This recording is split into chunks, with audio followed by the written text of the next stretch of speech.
over all rivals. History cannot end without this taking place. However, there is going to be an age which will precede that end of history, culminate with that end of history. And it is called, and you are familiar with this term in Malaysia, it is called Akhirul Zaman. But for some strange reason, I don't know why you say Akhirul Zaman. Tell me why. It's Akhirul Zaman. And ilmu Akhirul Zaman in the English language is called Islamic, now don't be afraid, it's a big word now. It's called Islamic eschatology. I told you it's a big word. It is ilmu Akhirul Zaman. When Akhirul Zaman comes, then you're going to face the greatest of all tests and trials. And nearly all of mankind are going to fail. Very few will pass this test. And all those who fail will go into the hellfire, Jahannam. But Allah's Messenger said that there will be some signs by which you can recognize that you are living in Akhirul Zaman. And that is the topic of our lecture this afternoon. Nabi Muhammad alayhi salatu wasalam had performed the Hajj, and revelation came down announcing, this day have I perfected for you your religion, completed my favor unto you. And then he left Mecca and returned to Medina. And now there are only about 81 days left in his blessed life. It is at this time that the angel came. The angel came in the form of a human being. The angel came into the masjid, Jibreel alayhi salam. And the angel asked 5 questions. And of course, you're all familiar with the 5 questions. What is Islam? What is Iman? What is Ihsan? When will the last hour come? And what are the signs of the last hour? He gave 2 signs, and I want to share them with you today. The first one, very easy to recognize. You just take a taxi and tell him, I want to go to KLCC, and you'll see it. He said that you will find the naked, barefooted shepherds, people who take care of goats and sheep. You will find the naked, barefooted shepherds competing with each other in the construction of tall buildings. In other words, you have to be blind not to see that you are living in Akhirul Zaman. If you do not have tall buildings in your city, you are considered to be backward. And so in Akhirul Zaman, mankind will measure progress, the height of buildings. The taller the building, the more have we progressed as a society. And people who think that way and are proud of their tall buildings, Nabi Muhammad is saying to them that you have the brains, you have the intellectual acumen of naked, barefooted shepherds, which is polite language. I could use harsher language than that. All around the world today, the skyscrapers of Manhattan are being replicated. Every city and every town now has its little Manhattan skyscrapers, including your Kuala Lumpur. And so here is a sign of the last day, which should function as a wake-up call.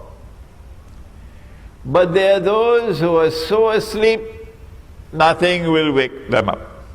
No. They have eyes and yet they cannot see. They have ears and yet they cannot hear. They have hearts and yet they do not understand. Allah says of such people, أُولَٰئِكَ كَالْأَنْعَامِ أُولَٰئِكَ كَالْأَنْعَامِ. They're just like cattle. They're just like cattle. So what can you do for them? Whether you want them or you don't want them, they don't bother with you.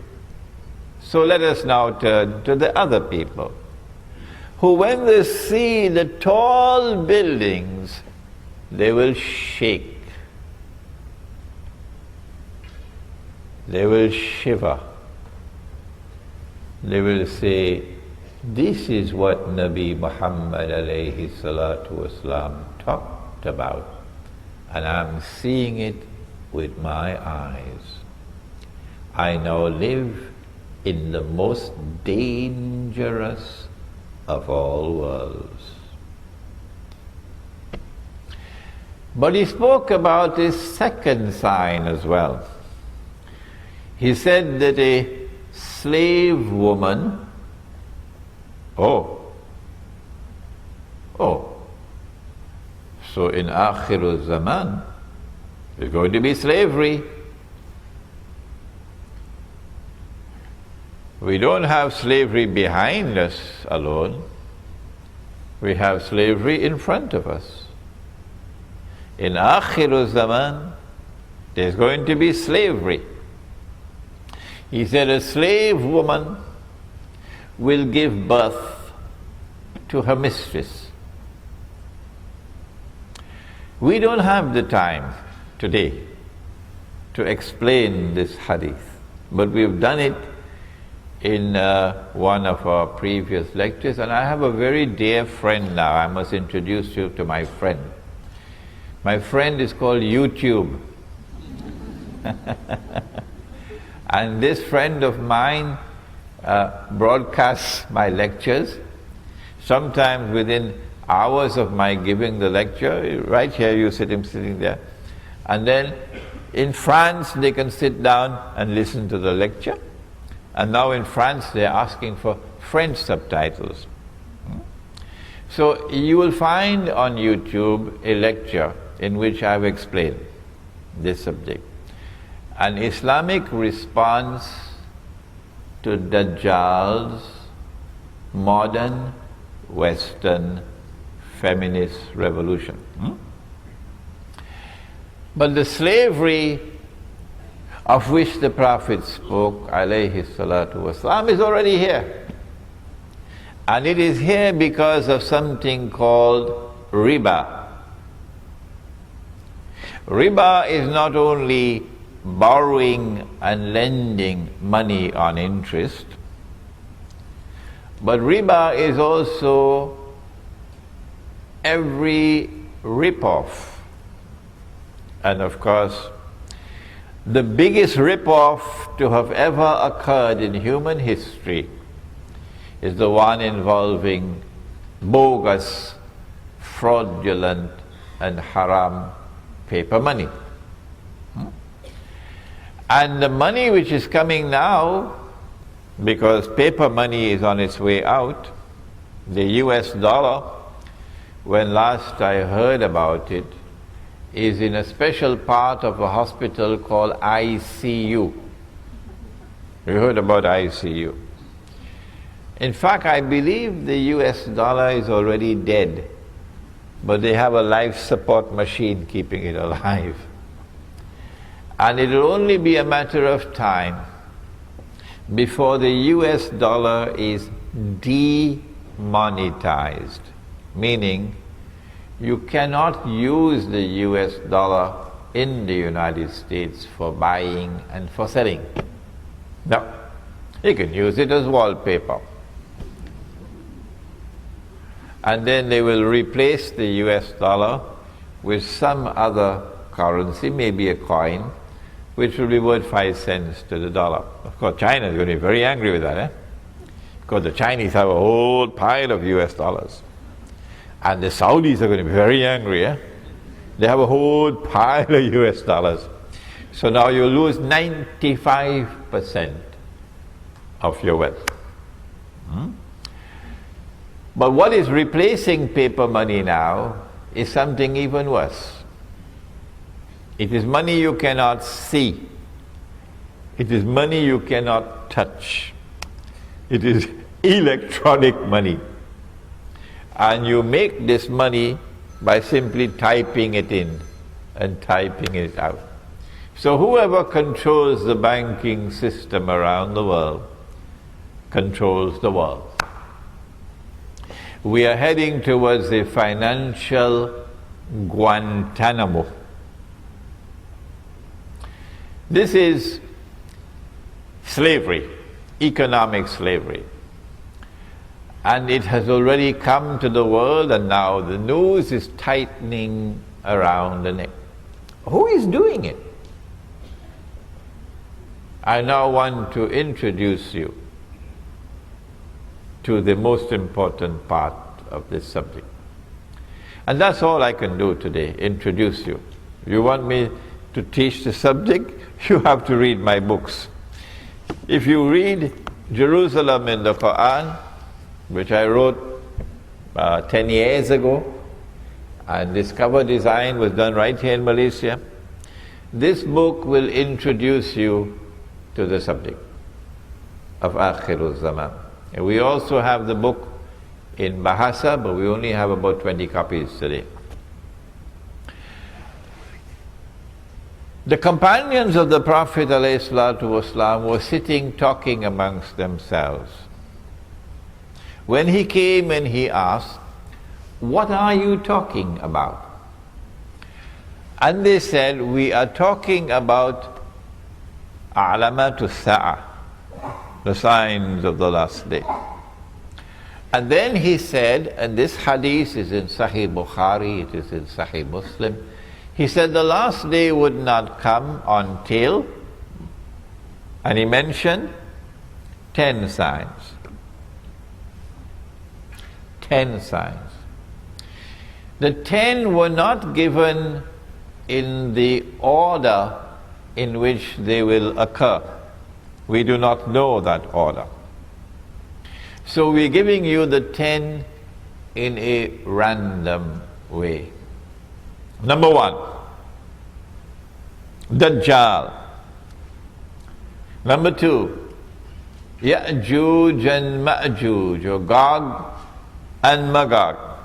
And this is the last book that I've written, an Islamic view of Gog and Magog in the modern world. Number 3, the return of the son of Mary, Nabi Isa alayhi salam. Number 4, Dukhan, smoke. It is my opinion, And you must never accept my opinion. Never. Until you are convinced that it is correct. It is my opinion that this Dukhan is probably about 20 or 25 years away from now. When the clash of Gog and Magog will take place, it will be nuclear war with thousands of nuclear weapons being used. On the one side you'll have Russia and her allies, and on the other side you have America and her allies. The Gog and Magog clash will take place.